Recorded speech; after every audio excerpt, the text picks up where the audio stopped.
उत्तराखंड के हल्द्वानी में फिलहाल हालात सामान्य, शहर में अब भी पुलिस फोर्स तैनात, लोगों को अफवाहों पर ध्यान न देने की अपील। हल्द्वानी की हिंसा को लेकर एसएसपी प्रहलाद नारायण मीणा बोले, फिलहाल कंट्रोल में है शहर के हालात, सीसीटीवी और वीडियो फुटेज के जरिए दंगाइयों की हो रही पहचान। हल्द्वानी शहर का माहौल बिगाड़ने की कोशिश, मामले में अब तक 4 लोगों की गिरफ्तारी, वीडियो फुटेज के आधार पर उपद्रवियों की पहचान कर रही है पुलिस। उत्तराखंड के हल्द्वानी में हुई हिंसा में अब तक 6 दंगाइयों की हुई मौत, भगदड़ में बड़ी संख्या में घायल हुए लोग, पुलिसकर्मी और प्रशासन की टीम को आई चोटें। हल्द्वानी दौरे पर पहुंचे मुख्यमंत्री पुष्कर सिंह धामी, बनभूलपुरा के हिंसा प्रभावित इलाके के हालात का लिया जायजा, सीएम बोले माहौल बिगाड़ने वालों से सख्ती से निपटेगी पुलिस।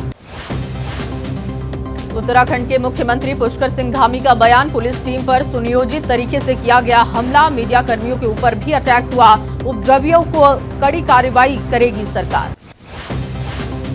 उत्तराखंड के डीजीपी अभिनव कुमार ने हल्द्वानी में हालात का जायजा लिया, घटनास्थल पर पहुंचे डीजीपी, हालात सुधरने तक संवेदनशील इलाकों में किसी की भी एंट्री नहीं। हल्द्वानी शहर की सुरक्षा में लगाए गए 1200 सुरक्षाकर्मी, हिंसा के दौरान हुई मौतों की जांच कर रही है पुलिस, मौके से बरामद नहीं हुई थी कोई भी बॉडी, बाद में मिली हिंसा से मौत की जानकारी। घायल पुलिसकर्मियों से मिलने अस्पताल पहुंचे डीजीपी अभिनव कुमार, डॉक्टर से ली घायल कर्मचारियों के स्वास्थ्य के बारे में जानकारी, सुशीला तिवारी अस्पताल में भर्ती हैं घायल पुलिसकर्मी। हल्द्वानी में अवैध धार्मिक स्थल को गिराने के दौरान भड़की थी हिंसा, उपद्रवियों ने पुलिस टीम पर पेट्रोल बम से हमला किया था, दर्जनों वाहनों को आग के हवाले कर दिया था। हल्द्वानी की हिंसा को लेकर अखिलेश यादव का एक्सपर्ट पोस्ट लिखा, बीजेपी सरकार और प्रशासन की विफलता की वजह से भड़की हिंसा, प्रभावितों के लिए मुआवजे की मांग। बरेली में मौलाना तौकीर रजा के जेल भरो आंदोलन के दौरान हंगामा हुआ, प्रदर्शन के दौरान इकट्ठा हुए हजारों की संख्या में भीड़, पुलिसकर्मियों के साथ लोगों की हाथापाई और नोकझोंक। प्रेस कॉन्फ्रेंस के दौरान भी मौलाना तौकीर रजा ने उगला जहर, कहा बीएचपी और बजरंग दल को कंट्रोल नहीं किया गया तो होगी दिक्कत, बोले हमारे नौजवान ही देंगे जवाब। तौकीर रजा की जेल भरो आंदोलन के दौरान इकट्ठा हुई थी भीड़, तौकीर रजा के समर्थन में आए लोगों पर पत्थरबाजी का आरोप, उपद्रवियों ने मचाया तांडव। बरेली के श्यामगंज बाजार में पत्थरबाजी हुई, पुल के नीचे दुकान पर पत्थरबाजी की घटना, शहर का माहौल खराब करने की साजिश। बरेली में नारेबाजी का विरोध करने पर हुआ पत्थरबाजी में कई लोगों को चोटें आई, दुकानदारों ने बदसलूकी का आरोप लगाया, बारादरी थाना क्षेत्र का मामला। मौलाना तौकीर रजा के जेल भरो आंदोलन पर बरेली के एसएसपी का बयान, शांतिपूर्ण तरीके से संपन्न हो चुका था कार्यक्रम, उसी समय कुछ शरारती तत्वों ने खराब किया माहौल। मौलाना तौकीर रजा के समर्थकों के हुड़दंग को लेकर डीएम का बयान भी आया सामने, किसी को भी कानून तोड़ने का अधिकार नहीं है, माहौल बिगड़ने वालों पर सख्ती से कार्रवाई होगी। बरेली में माहौल बिगाड़ने वालों पर सख्त कार्रवाई करेगी पुलिस, एसएसपी बोले पुलिस ने फौरन मौके पर पहुंचकर हालात को संभाला, लोगों से अफवाहों पर ध्यान न देने की अपील। मौलाना तौकीर रजा के जेल भरो आंदोलन पर एडीजी जोन पीसी मीणा बोले, मौलाना को भेज दिया गया घर वापस, फिलहाल शहर में शांति व्यवस्था कायम है, सोशल मीडिया पर भी रखी जा रही है। किसान संगठनों का 13 फरवरी को दिल्ली कूच का ऐलान है, किसान नेता सरवन सिंह पंधेर का दावा, पंजाब हरियाणा से सैकड़ों किसान ट्रैक्टर ट्रॉलियों के साथ दिल्ली करेंगे कूच। किसान नेता सरवन सिंह पंधेर का दावा, दिल्ली कूच में किसानों और मजदूरों के 200 से ज्यादा संगठन लेंगे हिस्सा, 2020 में दिल्ली कूच करने वाले मुख्य किसान संगठन हिस्सा नहीं लेंगे। 3 कृषि कानूनों के खिलाफ आंदोलन की अगुवाई करने वाले संयुक्त किसान मोर्चा का ऐलान, वे ना तो इस दिल्ली कूच का समर्थन करते हैं और ना ही विरोध। किसानों के दिल्ली कूच के ऐलान को देखते हुए सोनीपत में पुलिस की तैयारी, हरियाणा को मिली अतिरिक्त फोर्स, 50 में से 2 टुकड़ी सोनीपत पहुंची। किसान संगठनों के दिल्ली कूच के ऐलान को देखते हुए अंबाला में लगाई गई धारा 144, पंजाब से हरियाणा में एंट्री वाले पॉइंट्स पर की गई बैरिकेडिंग। किसानों को दिल्ली में घुसने से रोकने के लिए सीमाओं पर बढ़ाई जा रही है सुरक्षा, यूपी हरियाणा से सटी सीमा बैरिकेड और 5000 से अधिक सुरक्षा कर्मियों को किया जा रहा है। आज संसद सत्र का आखिरी दिन है, सरकार दोनों सदनों में राम मंदिर पर लाएगी प्रस्ताव, चर्चा के बाद पीएम मोदी सदन में दे सकते हैं बयान। अर्थव्यवस्था पर पेश सरकार के श्वेत पत्र पर आज राज्यसभा में चर्चा, शुक्रवार को लोकसभा में हुई थी बहस, वित्त मंत्री निर्मला सीतारमण ने किया था पेश। संसद में बोली वित्त मंत्री निर्मला सीतारमण, कहा 2014 में रक्षा हथियारों की थी कमी, सैनिकों के पास नहीं थे बुलेट प्रूफ जैकेट और नाइट विजन के उपकरण। हेमंत सोरेन से जुड़े मामले में पूछताछ के लिए ईडी ने कांग्रेस सांसद धीरज साहू को तलब किया। पिछले साल दिसंबर में साहू के ठिकानों से मिले थे करीब 352 करोड़। शिवसेना यूबीटी नेता अभिषेक घोसालकर मामले में मॉरिस का बॉडीगार्ड अमरेंद्र मिश्रा गिरफ्तार। अमरेंद्र के हथियार से हुई थी फायरिंग, मॉरिस के मोबाइल से किया गया था फेसबुक लाइव।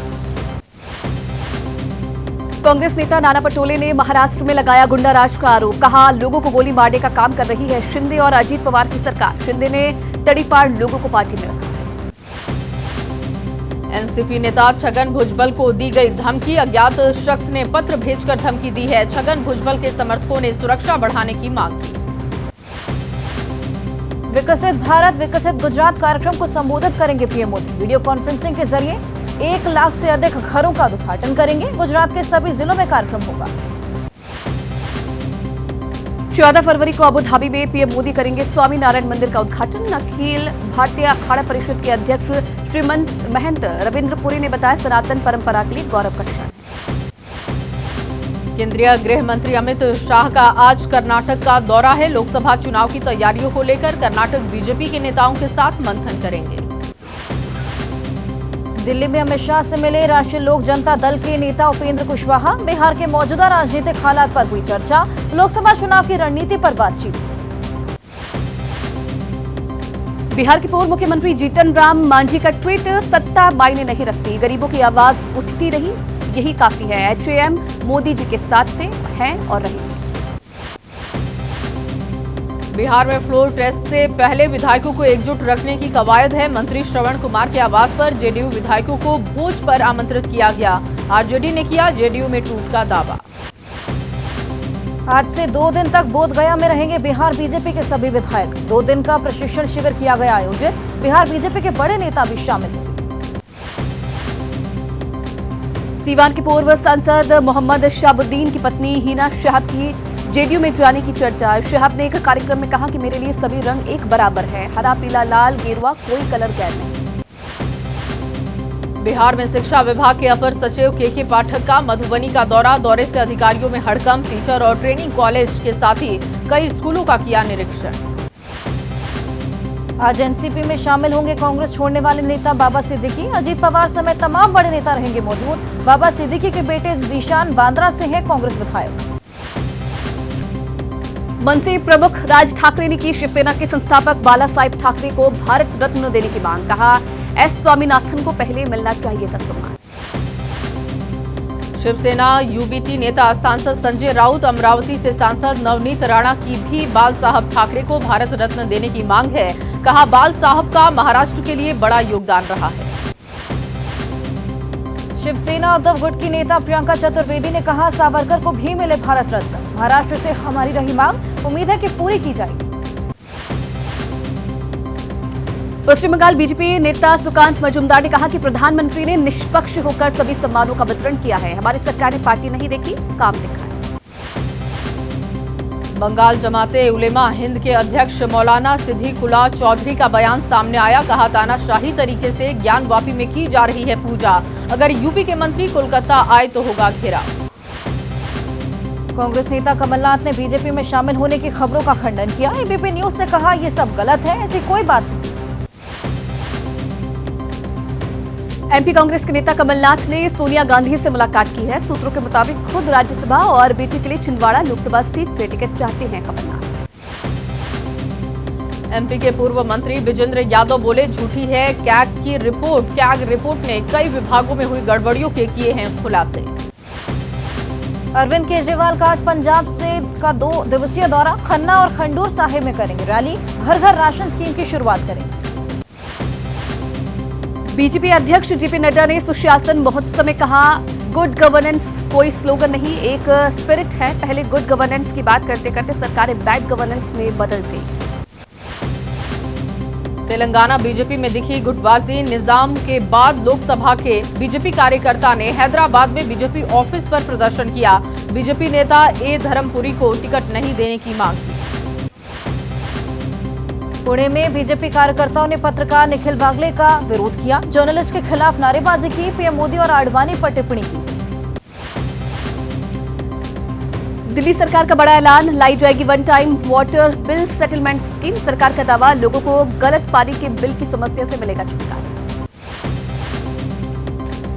नीट यूजी का एप्लीकेशन फॉर्म जमा करने के लिए वेबसाइट विंडो खोली गई। केवल ऑनलाइन जमा होगा फॉर्म। 5 मई 2024 को परीक्षा, 14 जून 2024 को आएंगे नतीजे। छत्तीसगढ़ में डीआरजी जवानों ने सर्च ऑपरेशन बंद कर गर्भवती महिला की मदद की। खाट के सहारे 10 किलोमीटर तक पैदल महिला को पहुंचाया, फिर एम्बुलेंस के जरिए अस्पताल भेजा। 6 साल के बच्चे दीनदयाल ने मंत्री प्रहलाद जोशी और अर्जुन राम मेघवाल से मुलाकात की। बच्चे के जन्म के समय स्टेशन पर थे मेघवाल, रखा बच्चे का नाम, उठाया सारा खर्च। शबे मेराज के मौके पर जम्मू कश्मीर में इकट्ठा हुए लोग दरगाह हजरत बल में लोगों ने लगाई अरदास। मुस्लिम धर्म के लोगों का एक प्रमुख त्योहार है शबे मेराज।